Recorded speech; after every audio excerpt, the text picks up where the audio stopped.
What's going on, everybody? Back with another photography related video. Well, today I wanted to jump into kind of the post-processing side of things and give you a quick tip on something that I found very, very helpful, especially recently.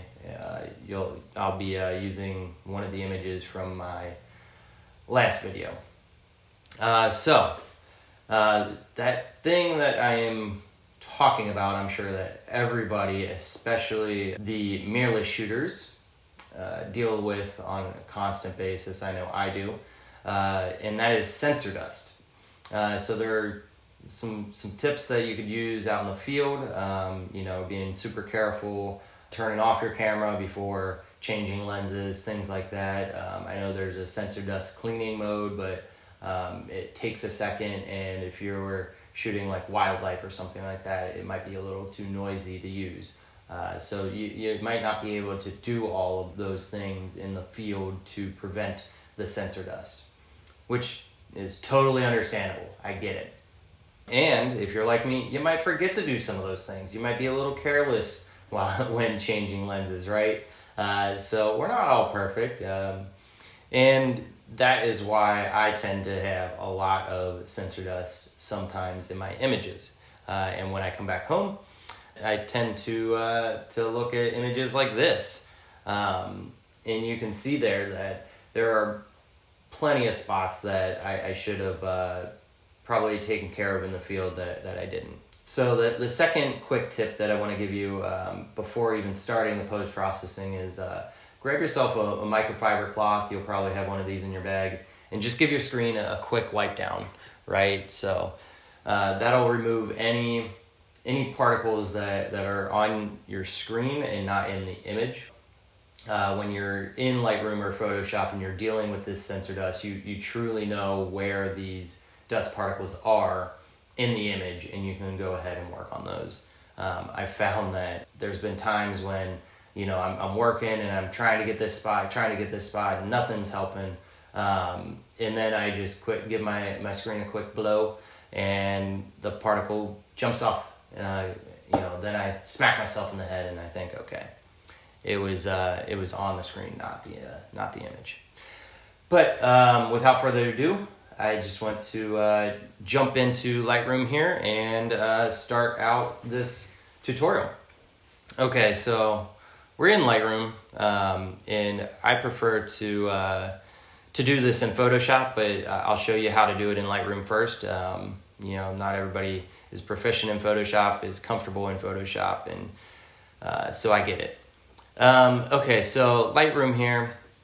Here's the image straight out of the camera, and we're mainly going to be focusing in the tone curve section. So how this tip it goes is very simple. You're going to place a dot down here in your lower third and bring it all the way up, right? And that might not be what you would normally do. And then you're going to come to your upper thirds here and do the opposite and bring it all the way down.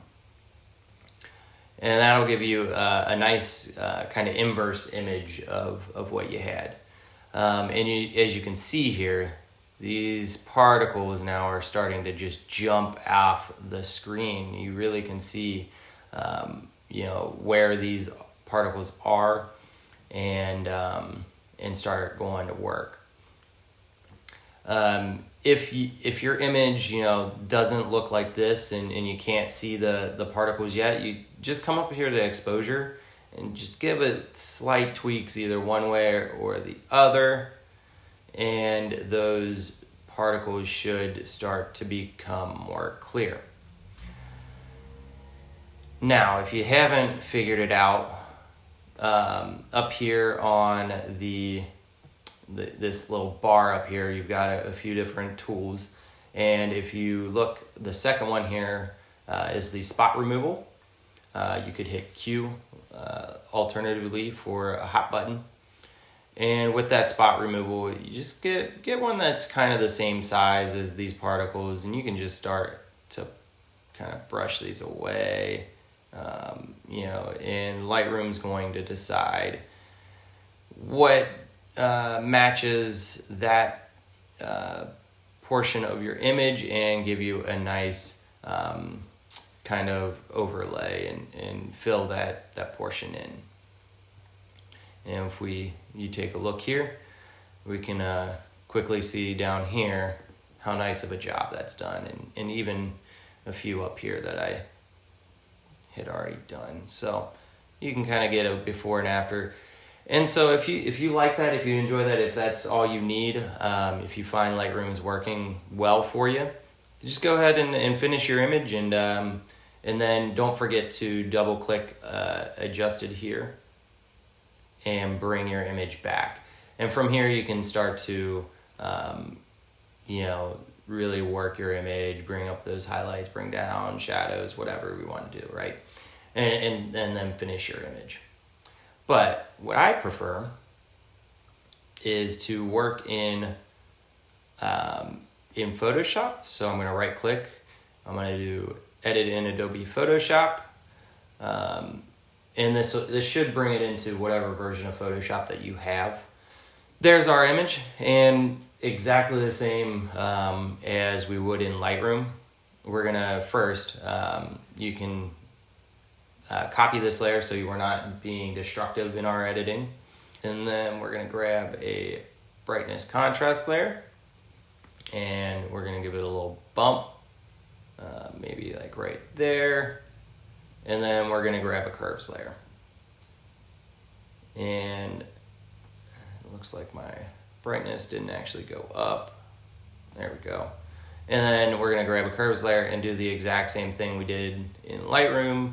Grab that lower thirds, bring it up, upper thirds, bring it down, give you that nice inverse. Now the reason why I like Photoshop over Lightroom is Photoshop, it does a better job at those fine-tune adjustments. And you can use different tools instead of a spot removal, which is essentially a clone stamping tool. You can use the healing brush and use content aware and things of that nature.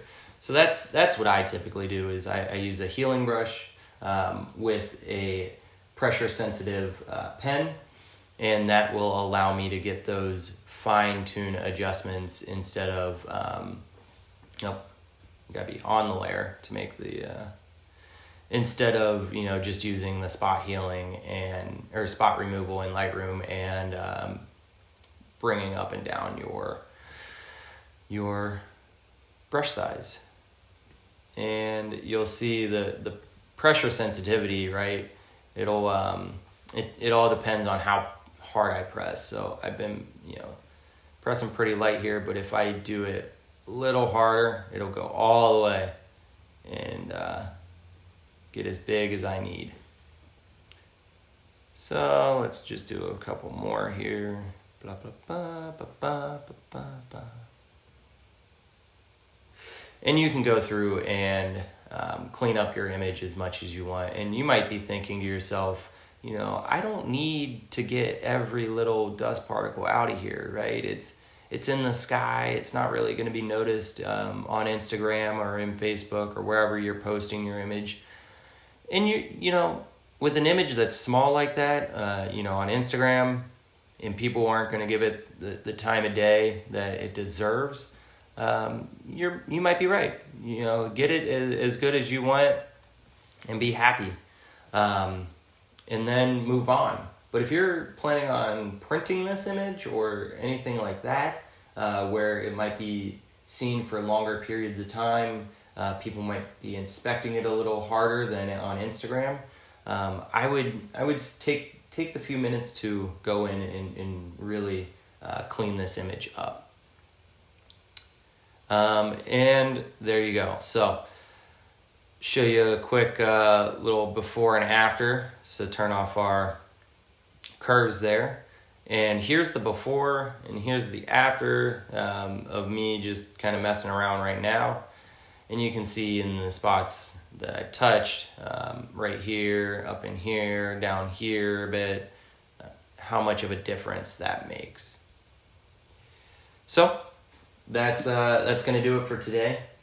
And if you found any of this helpful, I would really appreciate you hitting that like button or subscribing to my channel. I'm hoping to put out content like this once a week, right now on Thursdays, and really help you grow alongside myself. So yeah, follow along. Let me know in the comments below if you have any other tips on spot or sensor dust. If there's something else that you prefer to do, another technique, I'd love to hear about it. And yeah, until next time, guys.